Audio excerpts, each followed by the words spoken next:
They laughed when the Imperial magistrate pointed at the tattoo on the human's neck, a mark of ink and scars, nothing more. But when the Emperor's Supreme Commander entered the chamber, his voice broke mid-sentence. He stared. Then, slowly, impossibly, he dropped to one knee and saluted. The laughter died. The tribunal froze. And in that silence, the galaxy remembered something it was never meant to forget. What humans used to be. If you love powerful sci-fi stories where humanity's hidden strength silences entire empires, make sure to subscribe. Here, we uncover forgotten wars, ancient authority, and the moments when humans remind the galaxy why they were never meant to be underestimated. The Imperial Concourse of Virex Prime was designed to make people feel small. Its vaulted arches curved like the ribs of some ancient god, forged from living alloy that pulsed faintly with internal light. Gravity was tuned just slightly heavier than standard, enough to remind visitors they were not at home. Banners of conquered systems floated above the tribunal floor, silent, unmoving, eternal reminders of who ruled the galaxy. Cale Rourke stood at the base of the chamber with 37 other humans. They were arranged in a line without ceremony. No names announced. No introductions. Just a designation on the hollow display above them. Client labor, compliance hearing. Cale kept his hands behind his back and his eyes forward. He wore work leathers stained with grease and ion dust, the uniform of a cargo handler. To the Empire, that was all he was. A mover of crates. A replaceable body. Across the chamber, High Executor Threx Valcor reclined on his elevated dais. His elongated frame was wrapped in ceremonial crimson, layered with insignia earned through decades of bureaucratic obedience rather than battle. His voice, amplified by the concourse itself, rolled downward like judgment. These humans stand accused of delayed shipments, procedural negligence, and repeated inefficiencies detrimental to Imperial supply flow. A murmur rippled through the watching delegates, avian diplomats with iridescent crests, insectoid merchants clicking softly, tall crystalline observers refracting light as they shifted. Valcor lifted a taloned hand. Silence returned instantly. The penalties, he continued, are well within Imperial discretion.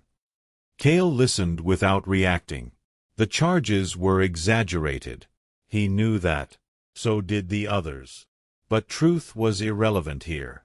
This was not a trial. It was a reminder. Valcor's gaze drifted lazily along the human line. Then it stopped. His eyes narrowed, focusing on Cale's neck. Just above the collar of his leathers, partially visible beneath scar tissue, was the tattoo. Angular lines intersected with deliberate symmetry, forming a sigil that looked neither decorative nor random. It had been etched with precision, darkened by time rather than ink. Anyone familiar with human culture might have guessed tribal art or a personal emblem. Valcor leaned forward. "Well," he said, his tone shifting with faint amusement, "this one appears decorated." A few delegates chuckled. Valcor gestured lazily. "Step forward." The marked one. Cale complied.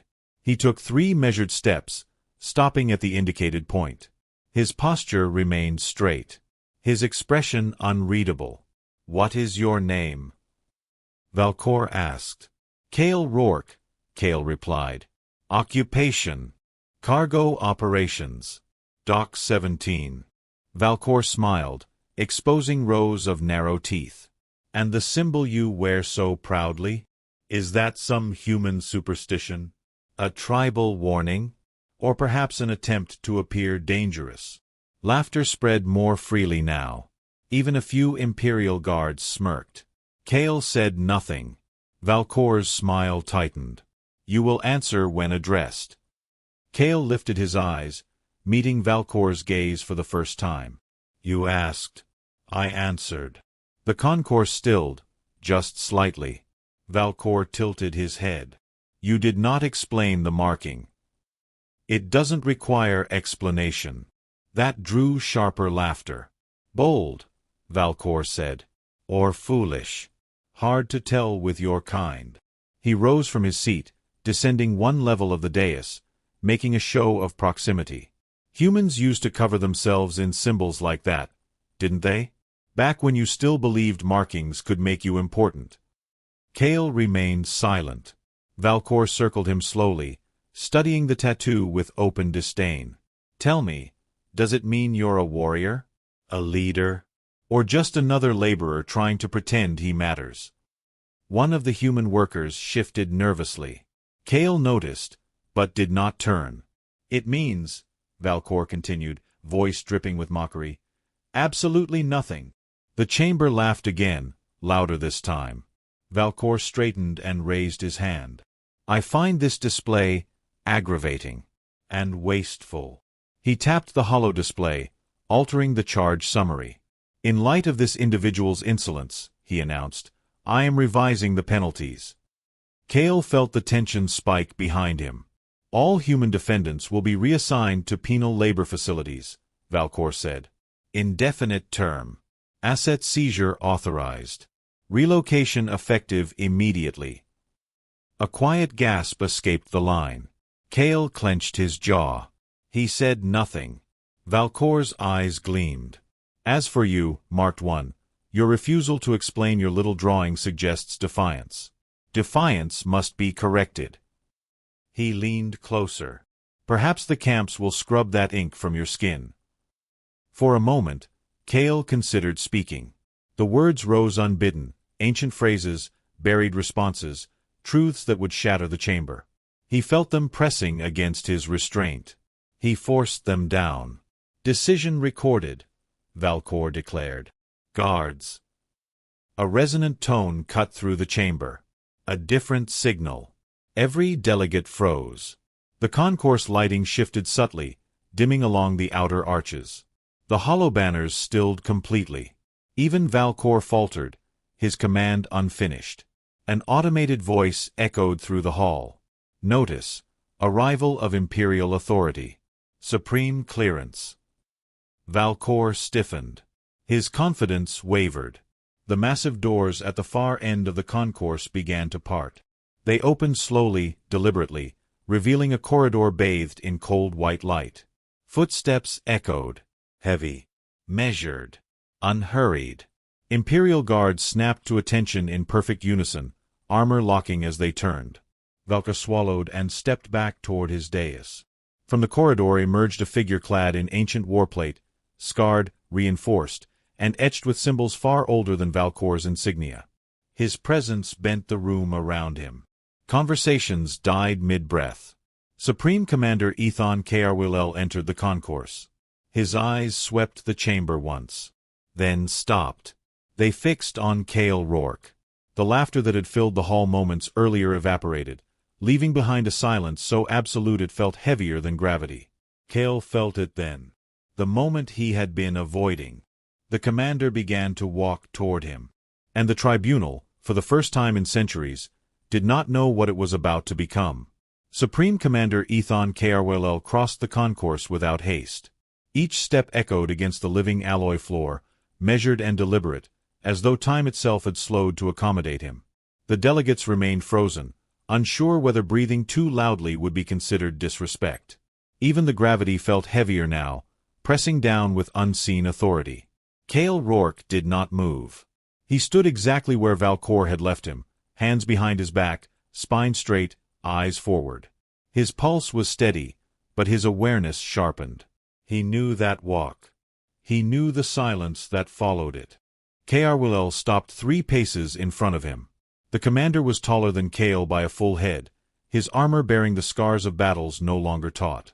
Deep grooves marred the plating, each one a story sealed behind classified memory. His face was lined, his eyes pale and sharp, old beyond standard imperial cycles. For several long seconds, Krll said nothing. His gaze was fixed on the tattoo. Not with curiosity. With recognition. High Executor Valcor cleared his throat nervously. "Supreme Commander, this tribunal." Krll lifted one gauntlet hand. Valcor fell silent instantly. The commander leaned forward slightly, his eyes tracing the angular lines etched into Kale's skin. The sigil was partially obscured by old scars, yet unmistakable to those who knew what to see. Krll's voice, when he finally spoke, was low and controlled. "Where did you receive that mark?" Kale answered without hesitation. "Under oath." A ripple of unease passed through the chamber. Valcor laughed weakly. "Commander, surely you see this for what it is. A primitive human marking. It carries no." Earl turned his head just enough to look at Valcor. The laugh died in the executor's throat. "You will remain silent," Caerwell said calmly, "until you are addressed." Valcor bowed his head, color draining from his crests. Caerwell returned his attention to Cale. "State the phrase." Cale's jaw tightened. This was the threshold. Once crossed, there would be no retreat. He had spent years avoiding this moment, choosing anonymity over consequence. Still, the phrase rose from memory, as sharp as the day it had been burned into him. "In witness of extinction," Cale said quietly, "we endure." The chamber reacted as one. Several delegates recoiled. Others stared in disbelief. The words were not translated by the concourse systems. They didn't need to be. Earl exhaled slowly. "Complete it," he said. Cale met his gaze. "So others may live free of our shadow." The Supreme Commander straightened. Then, in a motion that stunned every being present, Ethan Caerwell stepped back and dropped to one knee. Metal struck alloy with a resonant clang that echoed through the concourse. He bowed his head. "I recognize the bearer of the living sigil," Caerwell said, voice carrying without amplification. "Executor of the First Accord, bound by blood and restraint." Shock rippled outward like a physical force. Valcor staggered back, nearly losing his footing. This is impossible," he stammered. "Commander, you cannot." The concourse lights flared. A system chime sounded deep and ancient, vibrating through the structure itself. Protocol Aegis invoked, the automated voice intoned. Ancient authority recognized. Tribunal suspended. The hollow displays flickered. Valcor's insignia dimmed, replaced by warning glyphs. Earl rose smoothly to his feet. "You presided over a tribunal without jurisdiction," he said, turning to Valcor. "Against protected persons." Valcor shook his head violently. "Humans are client labor. There are no protections." "There are," Caerwell replied, "when ancient law is breached." He gestured to Cale. "That mark predates your office. Predates this station. Predates the empire you believe you serve." The delegates erupted into murmurs. Some began pulling data streams, only to find access denied. Entire sections of galactic history were sealed behind redacted voids. Caerwell addressed the chamber. "During the Human-Aurelian War," he said, "this sigil was created. Not as rank. Not as title. As restraint." Cale remained silent, though his muscles were tight beneath his leathers. Caerwell continued. "When humanity won, they refused dominion. They forged accords instead. Laws that bind us still, whether we remember them or not." Valcor's voice cracked. "If this is true, why has no one seen this mark before?" "Because," Caerwell said evenly, "those who bore it did their duty correctly." He looked at Cale again. "You were never meant to be revealed." Cale inclined his head a fraction. "No." The implication settled heavily over the concourse. Caerwell turned back to Valcor. "Release the detainees. Restore their assets. Now." Valcor hesitated. Caerwell didn't raise his voice. That was not a request. Valcor's console chimed.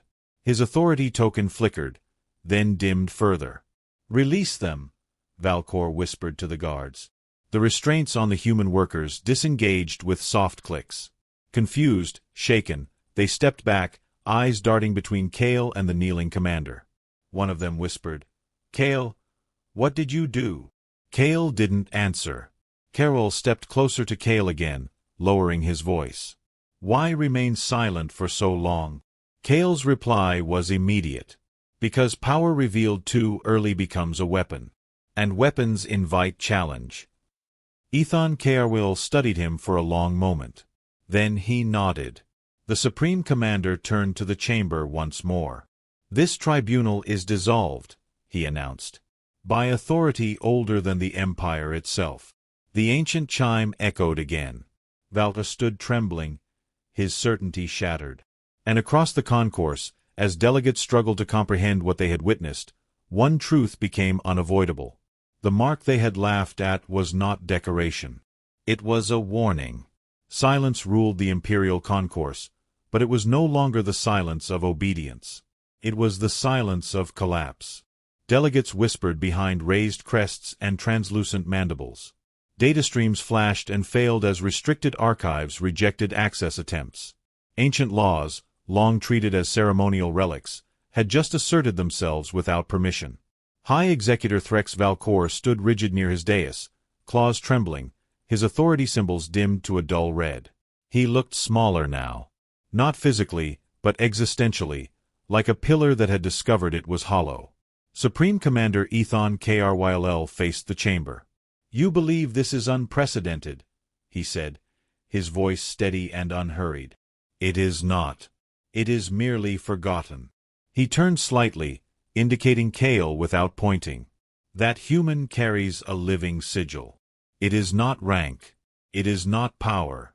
It is responsibility." Valkor swallowed. "Commander," he said hoarsely, "with respect, if such authority existed, the Empire would have known. Our archives are curated," Kryll interrupted calmly, "by those who preferred comfort over truth." A low murmur spread. Kryll continued. 2,000 years ago, before the Empire crowned its first emperor, the Aurelian fleets met humanity at the edge of known space. Several delegates stiffened. "That conflict," Kryll said, "is officially recorded as a series of border skirmishes." He paused. In reality, it was a war the Empire could not win. Kale listened, eyes forward, letting the words fall where they would. He had heard them before, spoken in sealed rooms by voices long gone. Hearing them here felt unreal, like watching history surface from deep water. "The humans adapted faster than our projections," Kryll went on. "They fought without ritual, without predictable hierarchy. They learned from every loss, and changed before the next engagement." Valkor shook his head weakly. "That is not possible. We would remember." "You would remember victory," Kryll said. "You would not remember mercy." The word struck harder than accusation. Kryll gestured, and a single hollow image flickered to life above the concourse floor. It was heavily redacted, but enough remained. Star maps scarred by engagement markers, fleet designations overwritten with void glyphs. "The war ended," Kryll said, "when humanity breached the Aurelian command chain. They could have dismantled us entirely." The hollow shifted, showing a different symbol. The same angular pattern etched into Kale's skin. "Instead," Kryll said, "they stopped." Kale's jaw tightened slightly. "They recognized that domination destroys what it conquers," Kryll continued. "So they forged the First Accord. A binding agreement enforced not by fleets, but by individuals." Valkor stared at the sigil. "Enforced how?" Kryll looked at Kale. "By restraint," he said. He turned back to the chamber. The living sigils were created to act only if the balance was violated. Not rulers. Not commanders. Witnesses. Kale finally spoke. "Executioners," he said quietly, "only if necessary." The word echoed uncomfortably. A crystalline delegate refracted sharply. "How many of these executors exist?" Kryll answered honestly. "Fewer than 1,000 were ever marked." Valkor's eyes widened. "And how many remain?" Kryll did not answer immediately. Kale did. "Enough." The chamber fell silent again. Valkor staggered back a step. "If this is true, if humans carry such latent authority, then the Empire itself rests on borrowed time." "No," Kryll said. "It rests on borrowed mercy." Valkor's composure shattered. "This is manipulation," he snapped. "You would let one human invalidate imperial law? My authority comes directly from a system built atop accords you never bothered to read," Kryll finished. He raised his gauntlet. The concourse responded instantly, projecting a lattice of ancient legal constructs around Valkor's dais. Lines of text appeared, old, untranslatable, verified. Valkor's insignia blinked, then shut down completely. Executor Threx Valkor, the system intoned, authority suspended pending review under pre-imperial statute. Valkor's knees buckled. This cannot. It already has, Krll said. The guard stepped forward, not toward Kale, but toward Valkor. Panic overtook the former executor's face. Commander, you cannot allow this. The Empire will fracture. Species will rise. Order will collapse. Thurl regarded him with something close to pity. Order built on arrogance collapses on its own. Kale shifted his weight slightly. Krll noticed. You may speak if you wish. Kale hesitated, then turned to face the chamber. You think humanity disappeared, he said evenly. We didn't. We stepped back. His gaze swept the delegates. You built empires. We built distance. You chased dominance. We chose containment. Valkor laughed weakly. And now you return? Kale shook his head. No. You called us. The words landed with quiet finality. Thurl inclined his head. The tribunal violated the First Accord by targeting protected populations. The living sigil responded. Kale turned slightly, looking at the freed humans behind him. Fear and awe warred in their expressions. This was never meant to happen in public, Kale said softly. But arrogance has a way of pulling buried things into the light. The ancient chime echoed again, deeper now. Review complete, the system announced. Charges against client labor dismissed. Assets restored. Valkor slumped, utterly broken. Krll turned to Kale. What happens now? Kale considered the question carefully. Now, he said, you decide whether the Empire honors the mercy it was built on. The chamber held its breath. History, long erased, had finished speaking, and it was waiting for an answer. The Imperial Concourse did not erupt into chaos. That was what most empires expected when truth arrived without warning. Panic. Violence. Collapse. Instead, something far more unsettling took hold. Stillness. Delegates remained seated, frozen not by command but by comprehension. Guards stood at uncertain attention, hands hovering near weapons they no longer trusted themselves to use. The great chamber, built to amplify imperial certainty, now reflected doubt back at itself. Supreme Commander Ethon Krll broke the silence first. The Empire stands, he said, voice calm, because it has stood on something stronger than conquest. He turned toward Kale Rourke. Or it stood, he corrected, until today. Kale felt every eye in the concourse settle on him. Not with ridicule now. With something heavier. Expectation. He exhaled slowly and stepped forward, not as a defendant, not as a conqueror, but as a man who had spent years avoiding this exact moment. You misunderstand, Kale said, addressing the chamber. His voice was level, unraised. I don't carry authority because I want it. Valkor stirred weakly near the dais, disbelief etched into his features. Then why carry it at all? He rasped. Kale glanced at him once. Because someone had to. He looked back to the delegates. When humanity ended the war, we learned something the hard way. Winning doesn't teach restraint. Losing does. A murmur moved through the assembly. We saw what unchecked dominance did to civilizations, Kale continued. We saw how empires rot from certainty. So we stepped away. Earl watched him closely. You abandoned power. No, Kale replied. We quarantined it. That word landed differently. Valkor forced himself upright, anger flaring through his fear. You expect us to believe humans could have ruled the galaxy and simply chose not to? Kale's eyes hardened. Ruling was easy. Walking away was the hard part. Silence followed, sharp and uncomfortable. Krll turned back to Valkor. Your tribunal violated the first accord not through ignorance, but arrogance. You treated protection as weakness. Valkor shook his head. The Empire needs order. Hierarchy. Fear. Fear, Kale said quietly, is not order. It's a delay. Krll nodded once. Which is why the living sigils exist. He faced Kale fully now. Executor Rourke. By ancient law, you are authorized to intervene when imperial conduct threatens the balance of sentient life. A faint shift rippled through the chamber. Krll continued, voice carrying. That authority allows you to override governance, command fleets, enforce compliance. The delegates stiffened. Valkor's eyes widened. You would give him command? Carol extended his hand toward Kale.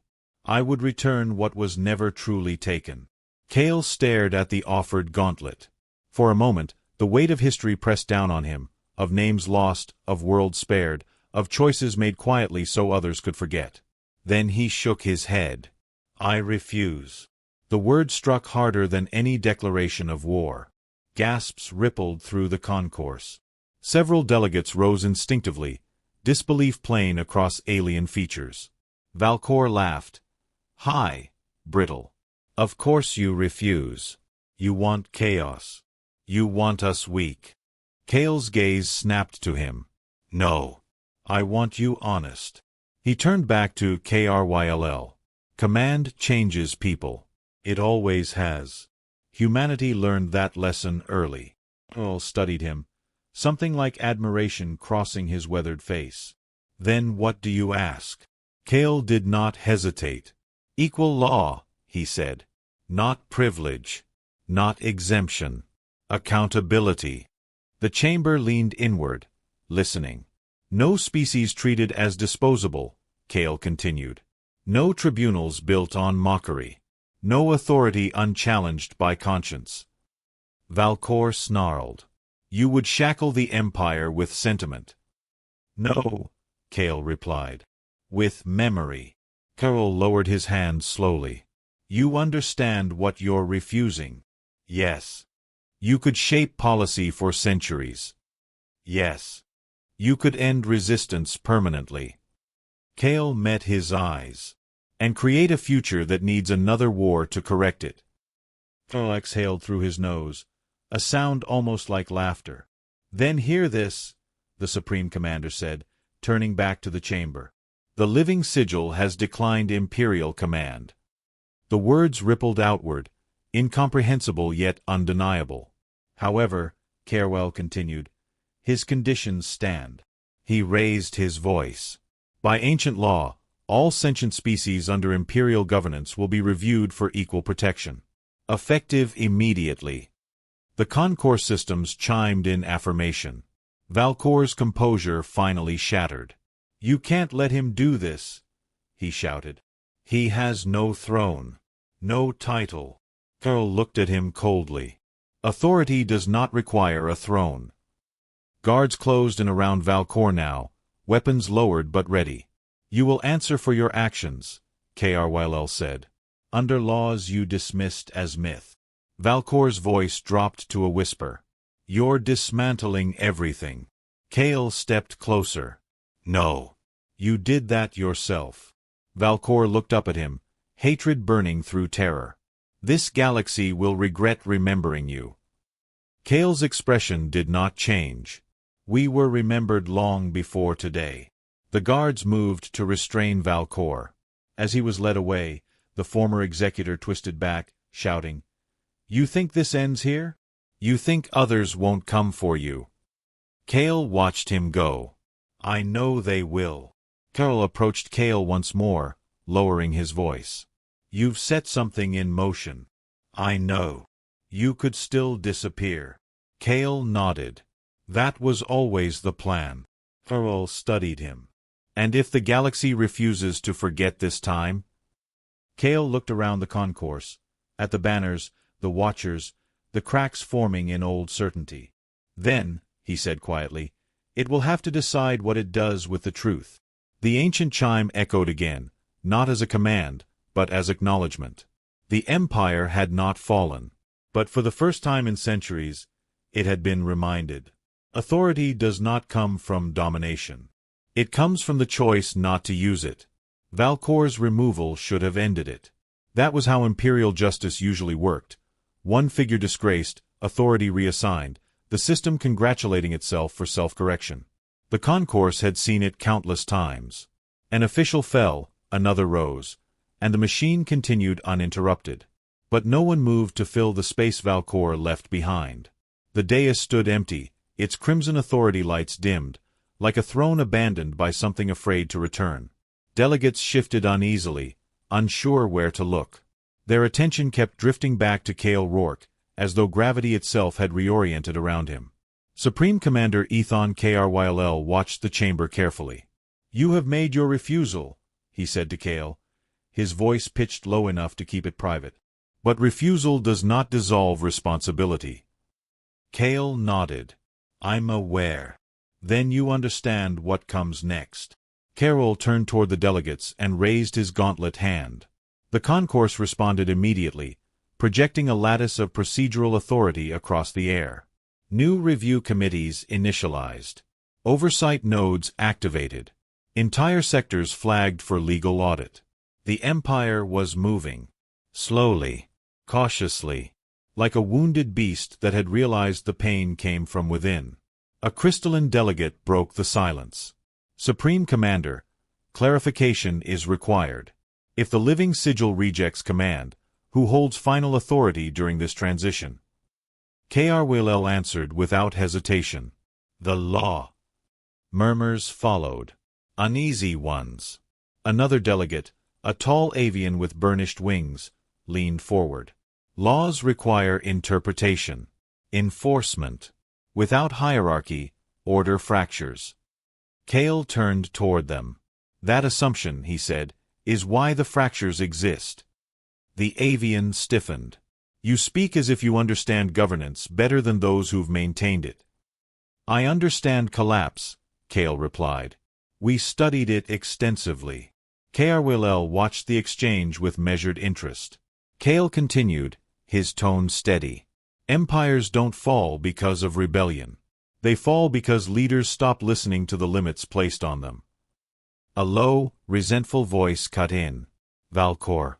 He was restrained now, flanked by guards, but his eyes still burned with fury. "You speak of limits as if you're exempt from them." Cale looked at him. "I'm not." "Then why are you allowed to walk free?" Valkor demanded. "Why does he kneel to you?"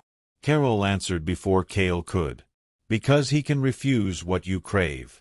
Valkor laughed, bitter and hollow. "You think that makes him noble? It makes him dangerous." Cale met Valkor's gaze evenly. "No. It makes me finished." That drew attention. Kryll turned slightly. "Explain." Cale gestured vaguely toward the chamber. "The moment the sigil intervenes publicly, anonymity is gone. That was the last protection." The implication sank in. "You were meant to observe," Carroll said slowly. "Not to rule. Not to be known." "Yes. And now?" Cale shrugged. "Now the galaxy knows someone is still watching." A murmur spread through the delegates. Fear, calculation, curiosity tangled together. Valkor leaned forward as far as his restraints allowed. "You think others won't challenge this? You think ancient accords will stop ambitious species from hunting you?" Cale's voice was calm. "They won't hunt me." Valkor sneered. "Then who?" Cale glanced briefly at the sigil on his neck. "The idea." Silence followed. Carroll dismissed the guards with a subtle gesture, and Valkor was dragged from the concourse, his protests fading into the corridor's echo. The doors sealed behind him with finality. When the sound was gone, Carroll addressed the chamber. "The living sigil has declined command. That does not negate its function." A delegate asked, carefully, "What function remains?" Kryll's eyes returned to Cale. "Oversight." Cale nodded. "Correction, if required." Another voice rose. And if the Empire resists? Kale answered without hesitation. Then it proves the sigil necessary. That answer unsettled them far more than threats ever could. Will turned to Kale once more. You could leave now. No one here could stop you. I know. And yet you remain. Kale looked around the chamber, at the delegates who had laughed hours earlier, at the guards who had followed orders without question, at the banners celebrating victories built on ignorance. I remain, he said, until the release orders are complete. Earl inclined his head. You trust us that little? Kale met his gaze. I trust systems less than people. And people need reminders. The concourse chimed softly as final confirmations rolled in. Human detainees across Virex Prime were released. Labor contracts voided. Compensation authorized. It was not justice, but it was a beginning. One of the freed humans stepped forward hesitantly. Kale, what happens to us now? Kale turned, seeing fear mixed with awe in their eyes. He hated that look. You go home, he said. You live. You don't owe anyone belief. But you. I don't need witnesses, Kale said gently. I need distance. The humans nodded, slowly dispersing, still struggling to reconcile the man they knew with the figure the Empire had just bowed to. Earl waited until they were gone. You know, he said, there will be consequences. Kale smiled faintly for the first time. There always are. Other species will dig through forbidden history. They already are. Some will see this as an invitation. Kale's smile faded. Then they will learn what restraint looks like. Carwill studied him for a long moment. You are unlike the humans described in our remaining war records. Kale shrugged. Those records were written by enemies. The ancient chime sounded again, not loud, not commanding, almost contemplative. Carwill stepped closer. If the Empire asks again. It won't, Kale said. Not directly. And if it does? Kale looked past him, toward the sealed doors and the stars beyond. Then it means you've already failed. Carwill straightened, accepting the answer. The concourse began to empty, delegates leaving in thoughtful silence. The banners overhead remained, but they no longer felt immutable. They felt temporary. Kale stood alone at the center of it all, the weight of the sigil pressing against his skin. He had refused a throne. But refusal, he knew, was louder than any coronation. And somewhere beyond Virex Prime, the galaxy had begun to listen. Valkor's trial was nothing like his tribunal. There were no banners, no elevated dais, no audience invited to admire authority in motion. The chamber was smaller, older, built before spectacle became policy. Its walls were bare alloy etched with text that did not translate cleanly into modern legal language. Kale Rourke stood at the back, unnoticed. He had not been summoned. He rarely was. That, too, was by design. Supreme Commander Ethan Carewell presided, not from a throne but from a plain seat aligned with the court's central axis. The symbolism was deliberate. No elevation. No illusion of distance. Valkor was brought in under restraint, his ceremonial crimson replaced by a neutral binding garment. His crests were dull, his posture collapsed inward. The confidence that had once filled the imperial concourse had drained out of him, leaving something brittle behind. Proceed, Carwill said. The record began. Evidence unfolded methodically. Not accusations, not rhetoric, data. Procurement diversions. Labor quotas altered without review. Detention authorizations signed under fabricated justifications. Entire supply lanes quietly rerouted to enrich favored houses. Valkor tried to interrupt. This is selective, he snapped. Everyone does this. The system allows it. That is why you are here, the adjudicator replied, voice flat. As the list grew, the room seemed to shrink. Delegates assigned as observers shifted uncomfortably, realizing how close their own actions might be to similar scrutiny. Kale listened, detached. None of this surprised him. Arrogance always left a trail. Valcor had simply assumed no one would ever bother to follow it. When the review reached the human labor cases, Valcor's voice rose again. They were expendable resources. No law protected them. The adjudicator paused. Krll leaned forward. That is incorrect.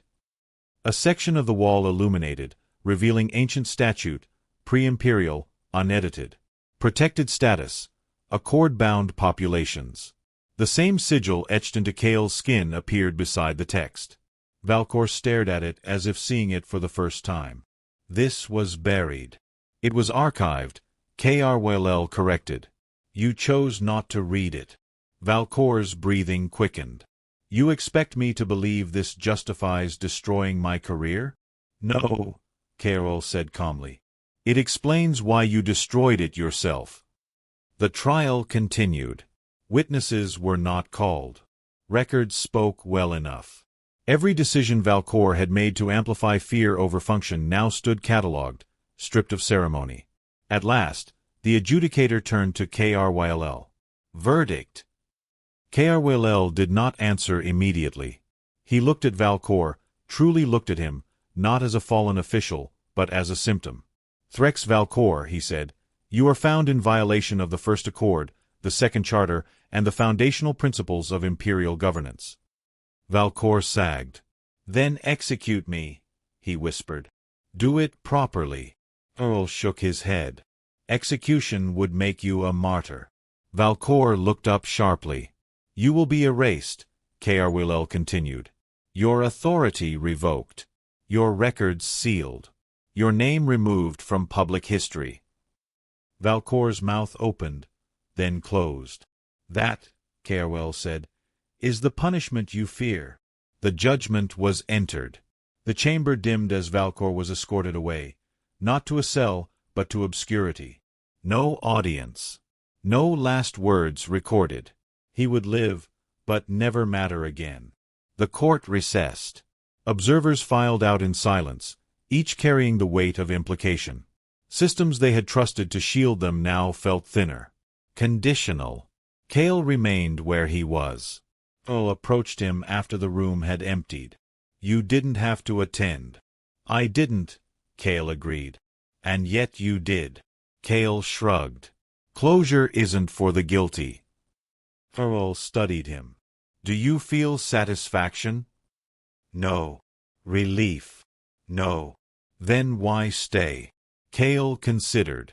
To make sure the lesson didn't turn into spectacle. Krll nodded slowly.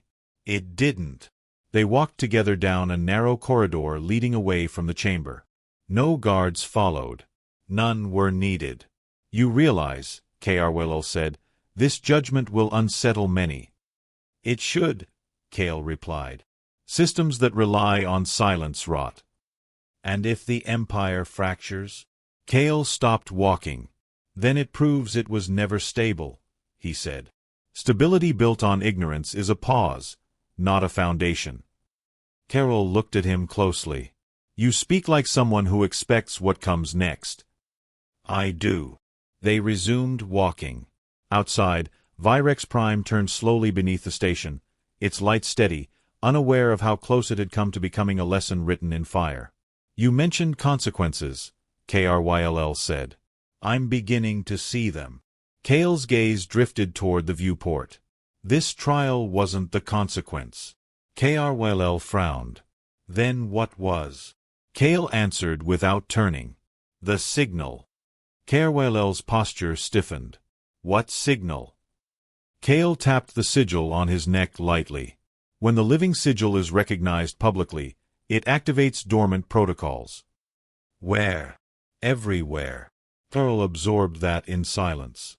Who receives them? Those who swore never to forget, Kale said. And those who were waiting for proof.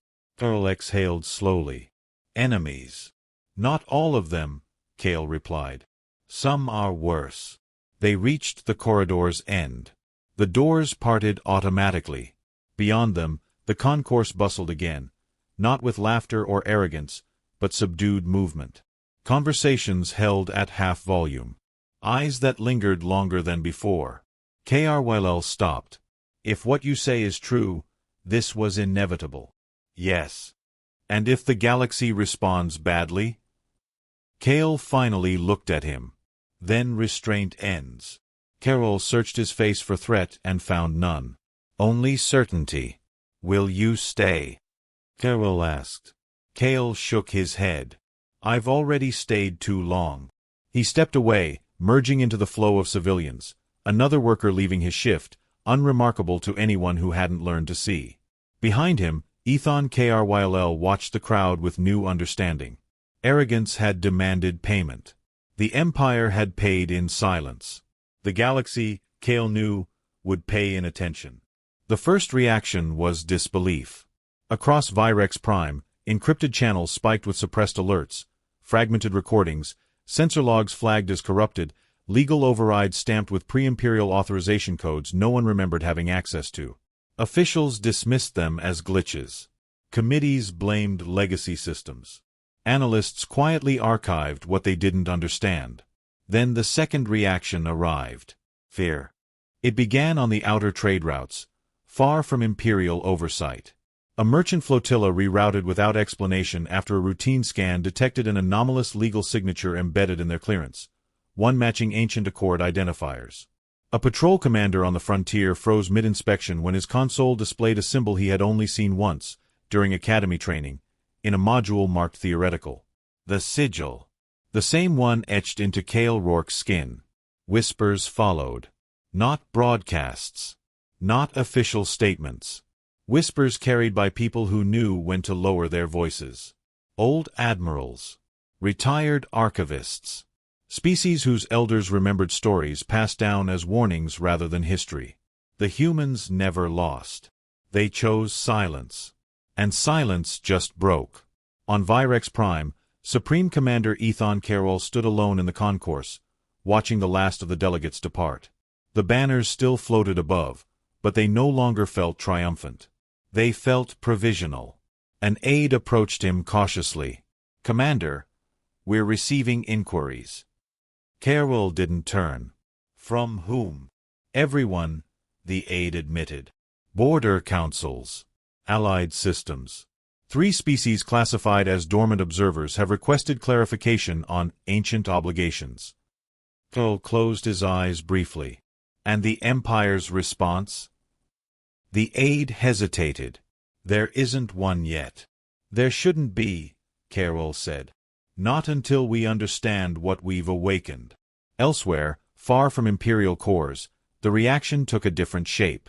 On a dust-ringed world forgotten by most star charts, a deep space relay station activated after centuries of silence. Its custodians, beings long content to observe rather than intervene, watched as a single confirmation signal pulsed through their arrays. The sigil had been verified. "Probability shift detected," one of them murmured. "Human involvement?" another asked. "Yes." A pause followed. Then a decision. "Wake the Watchers." On a remote human colony, Kale Rourke disembarked from a civilian transport without ceremony. The port was small, functional, unremarkable, exactly the kind of place he preferred. No banners. No imperial presence. Just people living, trading, surviving. He kept his collar high. It didn't matter. A dock worker glanced at him, then looked again. Recognition flickered, not of authority, but of rumor. The look made Kale uncomfortable.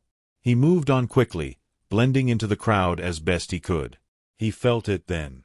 The shift. It wasn't physical. It was awareness, like pressure equalizing after a long imbalance. Somewhere, something had noticed him noticing it. Kale exhaled slowly. So it begins. On the far side of the galaxy, a war council convened in secret. Species that had once tested humanity's borders, unsuccessfully, studied fragmented reports with growing unease. "This changes the calculus," one said. "If the living sigils still exist. Then humanity never truly disarmed," another finished. "Or worse," a third added, "they did. And kept the option to rearm." Arguments erupted. Fear masqueraded as strategy. Old grudges resurfaced. "Find the human," someone demanded. Control him. Or eliminate him. A quieter voice cut through the noise. If one exists, there are others. Silence followed. Back on Virex Prime, KR reviewed restricted archives late into the cycle. Files once sealed beneath layers of deliberate neglect now opened as if waiting. Names surfaced. Operations without attribution. Battles recorded only as anomalies. Human fingerprints were everywhere. Not in conquest. In restraint. Carol leaned back, unsettled. You built a cage for yourselves, he murmured, and trusted us not to shake it. He understood now why Kale had refused command. Command invited challenge. Oversight invited dread. A secure channel chimed. Commander, the aide said, we've detected movement beyond known space. Multiple dormant factions are mobilizing. KRYL's jaw tightened. Toward us. Toward everywhere. Carol closed the channel and stood. Kale Rourke had walked away. The galaxy had not. On the colony world, Kale sat alone in a modest habitation unit, staring out at a sky crowded with unfamiliar stars. His bag lay unopened at his feet. He hadn't slept since leaving Virex Prime. A soft tone sounded. Not from the room. From within him. The sigil on his neck warmed slightly, not painfully, but insistently. A pulse echoed through his nervous system, synchronized with something vast and distant. He stood. So you're awake, he said quietly. The tone responded, resolving into a presence, not a voice, not a command. A network acknowledging connection. Status queries flowed through his awareness. Flags raised. Observers alert. He reached up and touched the sigil lightly. Not yet, he murmured. Observe only. The pressure eased, but did not vanish. Kale understood then what the refusal had truly cost him. Anonymity was gone. Distance was shrinking. The galaxy was adjusting its posture, bracing for a humanity that had never actually left, only watched, waiting for arrogance to cross a line. He looked back out at the stars. Somewhere out there, old enemies sharpened plans. Old allies prepared to re-emerge. Species that had thrived in humanity's absence now wondered what conditions had allowed that absence in the first place. Kale allowed himself a thin, humorless smile. They think this is about power, he said softly. The sigil pulsed once, in agreement. It never was. Far away, beyond charts and treaties, ancient engines began to turn, not in preparation for war, but for confirmation. Humanity had been remembered. Now the galaxy had to decide what that meant. The galaxy did not erupt into war. That surprised everyone. The analysts expected mobilizations. The admirals prepared contingency strikes. Ancient species dusted off weapons whose names had not been spoken in centuries. Every simulation predicted escalation once humanity's hidden authority resurfaced. Instead, what spread was hesitation. Convoys paused at jump points longer than necessary. Border patrols double-checked authorization codes that had never failed before. Councils delayed votes, citing procedural review. Even pirate fleets rerouted, instincts whispering that certain lines were no longer safe to cross. Fear would have been simpler. Uncertainty was far worse. Kale Rourke felt it everywhere he went. On the colony world, people were polite, distant, observant. No one confronted him. No one bowed. But conversations slowed when he entered a room. Glances lingered a heartbeat too long. He had become a variable, and the galaxy had learned to respect variables. He hated it. Kale walked the perimeter of the settlement at dawn, boots crunching against red gravel. The sky was pale, the air thin but clean. This world had been settled by people who wanted distance, not opportunity. It suited him. The sigil rested cool against his skin now, dormant but aware. It no longer pulsed without reason. It waited. So this is how it ends, Kale muttered. With everyone staring. The presence stirred faintly in response. Not disagreement, not affirmation. A reminder. Observation is not attention. Attention is choice. He stopped walking. Is that what we became? He asked quietly. A test. The presence answered with memory. Not images, feelings. The weight of command relinquished. The exhaustion of victory without peace.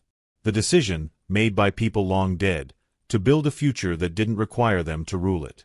Humanity had not vanished. It had stepped aside. Back on Virex Prime, Supreme Commander Ethan Krll stood before the Imperial Council, alone. The chamber was smaller than the concourse, stripped of ornament. That, too, was deliberate.